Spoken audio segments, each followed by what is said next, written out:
Fieldrong fait une grosse erreur lorsqu'il part du solo 6v6 et qu'il analyse ça au regard du jeu Pokémon dans son ensemble, parce que je pense que ça manque de largesse d'esprit, en tout cas, enfin ça manque d'analyse complète de ce qu'est Pokémon, de comment fonctionnent les compétitions de jeux vidéo, et les différents exemples qu'on peut voir dans la nature de compétition. Donc on va regarder ça dans cette vidéo. Je suis en live sur Twitch, cette vidéo est donc tournée en même temps que je fais le live sur Twitch. Donc si tu me regardes sur YouTube, bien évidemment, petit disclaimer, cette chaîne est une chaîne secondaire pour moi, je vais pas y faire de montage, j'ai pas le temps, j'ai beaucoup d'autres projets à côté sur lesquels j'ai déjà beaucoup de temps, et le montage ça prend un temps monstre. Pour moi c'est un petit projet, le projet de parler de strat Pokémon, d'élargir un petit peu les horizons des différents joueurs de strat. Plus tard, je ferai sûrement de la compétition officielle et je proposerai peut-être des analyses stratégiques autour du VGC.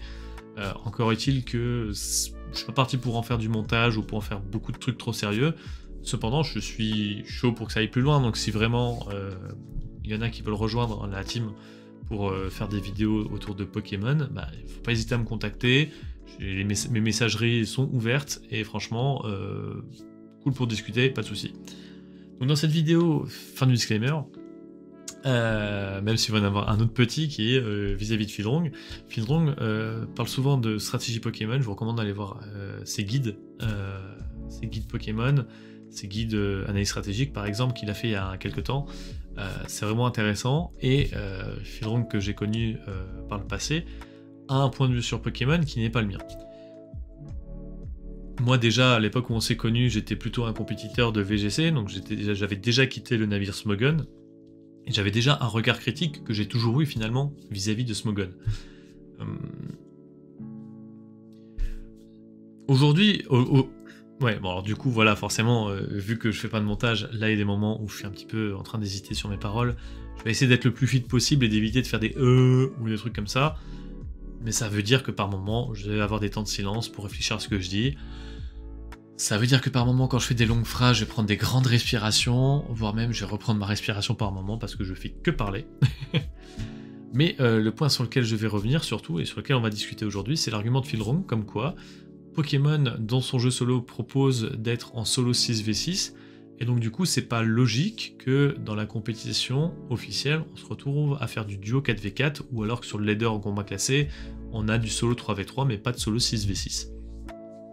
Je pense que cet argument sort beaucoup plus depuis qu'il y a le timer de 20 minutes qui condamne le solo 6v6 sur les jeux officiels et qui force les joueurs qui veulent utiliser ce format à aller sur Pokémon Showdown. Je pense que c'est une volonté délibérée de la part de la Pokémon Company, et je pense que ça énerve pas mal les joueurs de 6v6 qui aiment ce format d'amour. Et je pense aussi que c'est le cas de Fieldrong, et que du coup, c'est pas pour rien que cet argument sort plus souvent depuis Pokémon épée bouclier dans ses vidéos que avant Pokémon épée et bouclier. Ah, voilà, le petit temps de pause. J'ai enchaîné en fait la vidéo d'avant, pour ceux qui sont sur YouTube, et l'actuelle. Donc c'est normal, si vous me voyez un petit peu fatigué ou avoir du mal à garder un rythme très soutenu, je l'ai fait pas mal dans la précédente vidéo. Donc, en fait, cet argument, pour moi, il y a débat. Et le truc qui me fait rire, c'est que souvent, lorsqu'il utilise cet argument, il dit il n'y a pas de débat. Je crois avoir déjà eu un échange avec lui sur Twitter où il dit il n'y a pas de débat. Et si vraiment tu veux être sûr d'un truc, c'est que si tu me dis il n'y a pas de débat, mais je vais t'en trouver du débat. Mais c'est sûr, ça se trouve, j'aurais jamais parlé de ce sujet s'il n'avait pas dit il n'y a pas de débat.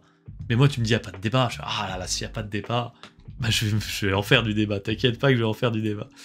Il y a carrément du débat. Déjà, il y a du débat sur tout. En fait, tu peux débattre de tout. Je pars du principe qu'on peut débattre de tout.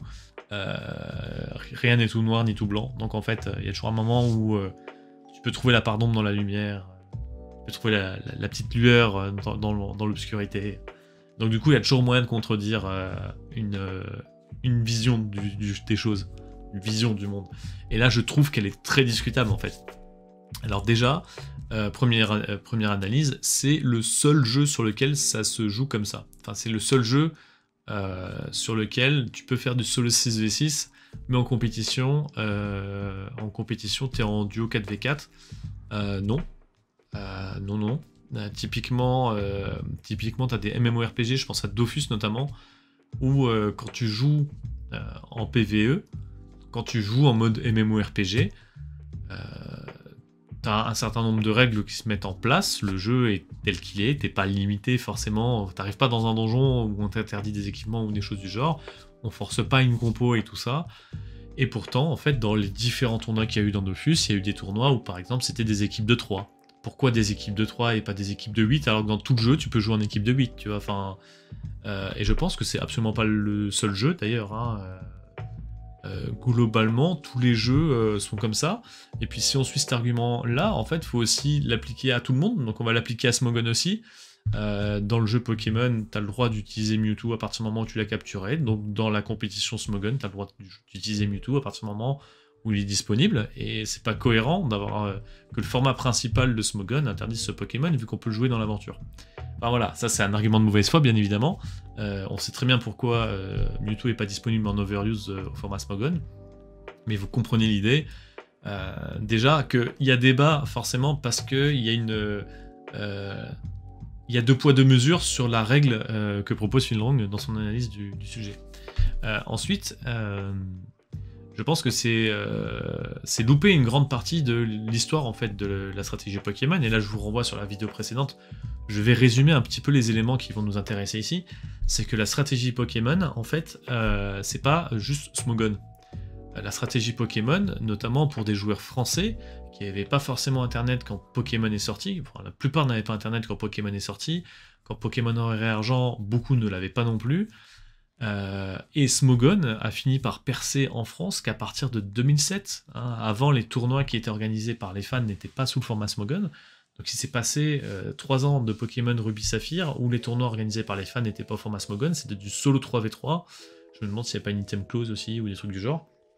On était beaucoup plus dans l'esprit officiel Nintendo, et en fait l'esprit de la compétition Pokémon se présente aussi au travers des jeux Pokémon Stadium, où en fait très très tôt dans le jeu, en fait on a eu un format officiel avec des restrictions qui sont pas les mêmes que sur le jeu solo, ce qui est normal en fait, ce qui est en fait normal dans tous les jeux qui proposent une partie PvE et une partie PvP, on a une différence visible, dans beaucoup de cas on a une différence qui est visible entre comment est-ce qu'on instaure un combat PVP et comment est-ce qu'on instaure un combat PVE.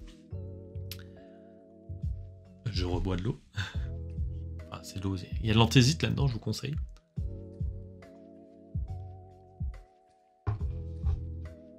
C'est un sirop à l'anis, mais sans calories, donc c'est cool. Bref, je divague.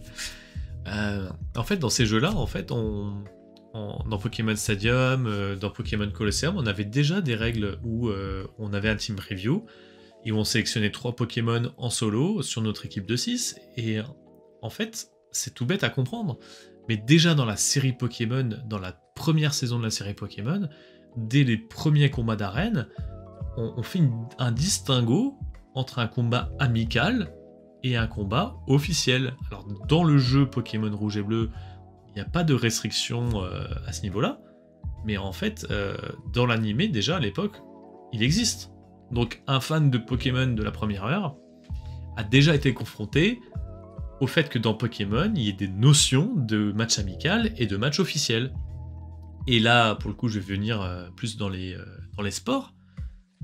Si l'argument se... Enfin, heureusement que l'argument ne se tient pas dans la vraie vie, sinon ça voudrait dire que en fait, les compétitions de ski sont pas cohérentes, sont pas logiques, parce que quand tu fais du ski sur ta piste en tant que touriste, t'es avec ta famille, t'es en train de descendre, tu fais tes petits slaloms, tu prends les pistes que tu veux, tu fais un petit peu les clowneries que tu veux.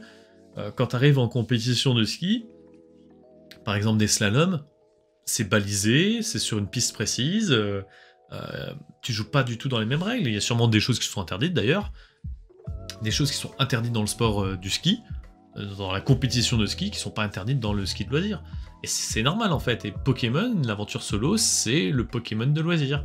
À partir du moment où tu rentres dans la cour des grands, à partir du moment où tu cliques sur combat classé, enfin déjà à partir du moment où tu arrives dans la tour combat déjà, et que tu es soumis à des règles qui sont plus restrictives que le jeu de base, déjà tu vois qu'il y a une différence de règles, tu comprends le fait que tu arrives dans des matchs sérieux, où il y a des règles qui s'appliquent à toi, tu as des contraintes supplémentaires que tu vas être obligé de respecter. Je crois que dans la tour combat notamment, il y a l'item close, je suis pas sûr. Je crois qu'il t'autorise plus de choses qu'en combat classé, mais qui commence déjà à te contraindre sur certains éléments. Et on a toujours eu des tours de combat où il fallait choisir que 3 Pokémon, quoi. Enfin, même dans l'aventure solo de Pokémon, d'aussi loin que je me souvienne, il y a une contrainte sur les règles dans les matchs, on va dire, sérieux et compétitifs de Pokémon en format solo. On reste sur du format solo, mais qui t'instaure dans une ambiance tournoi, quoi. Voilà, je pense que c'est important de prendre ces choses-là en compte et de les considérer lorsqu'on discute de la stratégie Pokémon et de quel format est légitime. Et je pense que l'impulsion derrière cet argument, c'est surtout de légitimer plus le format 6v6 de Smogon que le VGC, la compétition officielle de la Pokémon Company. Donc je pense que c'est un acte de résistance, psychologique et peut-être aussi de passion. Hein. Je pense qu'il y a des personnes qui, honnêtement, préfèrent juste le format solo 6v6 et aimeraient bien pouvoir continuer à le pratiquer et que ça énerve de le voir s'envoler. Je pense aussi qu'il y a de la résistance parce que globalement, faire changer les habitudes des gens, c'est difficile. Ça demande du temps. Surtout quand c'est fait par la voie douce. C'est ce que fait la Pokémon Company, c'est la voie douce en fait. Je pense que s'ils avaient voulu utiliser la voie dure, ils auraient juste fait fermer Smogon avant la sortie de Soleil et Lune en fait. Ils auraient forcé la compétition Pokémon au travers de leurs instances officielles et c'est tout. Ils savent bien entendu que tout ça est bénéfique pour eux, qu'il vaut mieux pas se mettre la communauté à dos, donc ils vont pas fermer Smogon, mais ils auraient pu le fermer. Je pense qu'ils en ont déjà discuté en interne plusieurs fois, et je pense que c'est une option, une arme qu'ils ont toujours dans la main, et qu'ils sont toujours prêts à dégainer si vraiment il y a besoin. Je pense que les dirigeants de Smogon n'ont pas intérêt à se retrouver trempés dans des affaires trop graves, parce que ça pourrait avoir un effet boule de neige monstrueux. Mais de toute façon, le chrono de 20 minutes suffit pour affaiblir Smogon et pour le faire mourir à petit feu, donc je me fais pas trop de soucis là-dessus. Le truc qui est intéressant aussi à noter, c'est que globalement, c'est une résistance psychologique qui est logique. On est un pays dans lequel le tournoi s'est développé par les fans jusqu'à très tard, historiquement parlant. Il y a 2 choses qui sont arrivées. Déjà, premièrement, on fait pas partie des pays privilégiés où il y a des compétitions officielles avant la 4e génération. On a eu peut-être un tournoi officiel à Paris en première génération ou en 2e génération, je sais plus. Et ensuite, on a eu des tournois organisés par les fans, mais avec une participation financière de Nintendo, ce qui n'a pas duré longtemps, parce qu'en fait, la communauté Pokémon se faisait beaucoup de compétitions pour être le site numéro 1 de France. Et donc du coup, pour la 4e génération, alors que Nintendo a partagé des informations avec les sites de communauté, en leur disant de ne pas révéler, etc., il y a des sites qui ont révélé des informations beaucoup trop tôt, juste pour avoir l'exclusivité de l'information, pour être les premiers à la diffuser l'information et gagner en popularité. Et donc du coup, la Pokémon Company Nintendo France a pendant longtemps considéré qu'il fallait pas bosser avec la communauté française en fait de Pokémon. Et donc pendant longtemps, la communauté française de Pokémon a été boudée par les officiels. Il n'y a pas eu de rapprochement entre les officiels et la communauté Pokémon. Donc toute la compétition Pokémon francophone s'est faite de façon complètement street, quoi, complètement faite par les fans. Tout a été fandom en fait jusqu'en 2011, je dirais, où ça a commencé à de nouveau tourner dans le bon sens. Et surtout, j'ai envie de dire 2013, la sortie de Pokémon X et Y, où là on a vraiment eu un pas en avant vers la communauté Pokémon, où beaucoup de gens ont gagné en maturité et les officiels l'ont compris. Mais ça a été un long parcours, et donc du coup je peux comprendre qu'aujourd'hui il y a encore des traces, même si ça commence à remonter à loin, mais en fait ça a tellement été ancré dans l'ADN de comment les Français jouent à Pokémon, qu'aujourd'hui c'est normal qu'il y ait encore aujourd'hui des gens qui résistent. Cependant, j'ai remarqué qu'entre le début d'épée bouclier et aujourd'hui, il y a des joueurs qui étaient ultra pro Smogon, qui disaient que jamais ils joueraient au VGC, et qui ne joueraient que par le solo 6v6, qui aujourd'hui vont peut-être avoir un discours du type bon, le solo 6v6 c'est toujours mon format favori, mais je m'intéresse au VGC, ça m'intéresserait bien d'essayer, etc.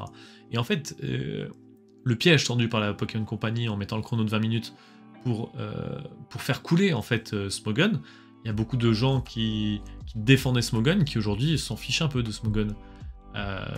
Vous en faites peut-être partie quand vous qui regardez cette vidéo, peut-être que vous en faites partie, mais ça veut dire aussi ça, c'est que au moment où vous vous accrochez à Smogon, vous allez le défendre, mais le jour où vous serez prêt à vous intéresser à la compétition officielle, ben vous en ficherez d'avoir eu tort en fait, et ça rend le débat un peu inégal en quelque sorte. C'est assez marrant parce que du coup quand tu défends, enfin pas quand tu défends, mais quand tu expliques que le Smogon n'est pas l'instance légitime de compétition par excellence, en face de toi on va te dire mais non machin, enfin on va te résister. En fait 3 ans plus tard les gens n'ont plus conscience d'avoir résisté, d'avoir été en tort, enfin d'avoir été convaincu par les officiels et de retourner leur veste en fait. Et c'est un truc qui m'amuse un petit peu. Et aussi ben forcément l'autre point c'est aussi que je trouve que c'est une vision très smogonienne en fait de défendre le 6v6, qu'il y a d'autres formats que le solo 6v6 Smogon qui ont été développés en France. Alors, des petits groupes de gens qui ont fait des tournois ailleurs que via Smogon, que via les forums orientés Smogon. Il y en a toujours eu des tournois qui respectaient pas ces règles-là. Il y a toujours eu des gens qui voulaient faire d'autres règles et qui suivaient pas non plus les règles officielles, hein, qui voulaient faire les trucs à leur sauce. Je crois que Professeur Lapin parle beaucoup du format JOL, jeu online, je crois que c'est ça. Donc en fait ça veut dire qu'il existe une communauté de gens qui ont pendant un certain temps utilisé des règles qui ne sont pas celles de Smogon, et en fait il y a une espèce de format qui s'est développé et des gens qui ont joué régulièrement sur un format qui n'est pas du tout celui de Smogon en fait. Et ça je pense que ça va prendre en compte aussi dans l'analyse. Salut Brian, tu m'as pas prévenu pour le live Pokémon, je l'ai improvisé, et tu es sur YouTube. Voilà, bon bref, ça c'était le petit aparté sur le fait que le jeu Pokémon se joue en 6v6 en solo, donc du coup le format officiel doit se jouer en duo 4v4. J'ai même pas mentionné le fait que dans les jeux Pokémon on croise des combats en duo, etc. Enfin bref, pour moi c'est un argument qui se tient pas. Je comprends l'idée derrière. Si le jeu avait pour but de former les gens à la compétition, ça se tiendrait. Mais au final, même Splatoon ne respecte pas ça. Enfin, même Splatoon est une exception. Je dis penser maintenant, mais punaise. Si sur YouTube vous avez tenu jusqu'au bout, franchement bravo. Mais Splatoon, typiquement, le mode aventure, il est différent. Il est fondamentalement ultra différent du mode multi, quoi. Dans le mode aventure, tu peux choisir ton arme spéciale à la volée. En compétition, tu peux pas, quoi. Les kits que t'as sont pas les mêmes. Enfin, tu joues pas avec les mêmes règles du tout. Tu joues tout seul, tu joues pas en équipe de 4. Enfin, non, pour moi, cet argument, il tient pas la route. Pour moi, c'est un manque de recul. C'est une façon de c'est un argument pour légitimer le 6v6. Je trouve ça dommage. En fait, je trouve surtout dommage la mention, il n'y a pas de débat. C'est une fermeture de l'esprit, en fait, avant d'être une fermeture à l'échange avec l'autre, de dire il n'y a pas de débat. Il y a une fermeture de l'esprit sur le fait que c'est faux, en fait. Sur le fait que c'est faux et qu'il y a beaucoup trop de jeux qui présentent cette particularité de la compétition, je joue pas pareil que le jeu d'aventure, quoi. Bon, enfin bon. En tout cas, j'espère que ça vous a plu. Je vais couper la vidéo sur YouTube. N'oubliez pas, c'est pas un format monté, n'hésitez pas à vous proposer si vous voulez proposer aussi des sujets, en fait, hein, tout simplement. Faire des vidéos avec moi, il n'y a pas de souci. Et on se dit à bientôt.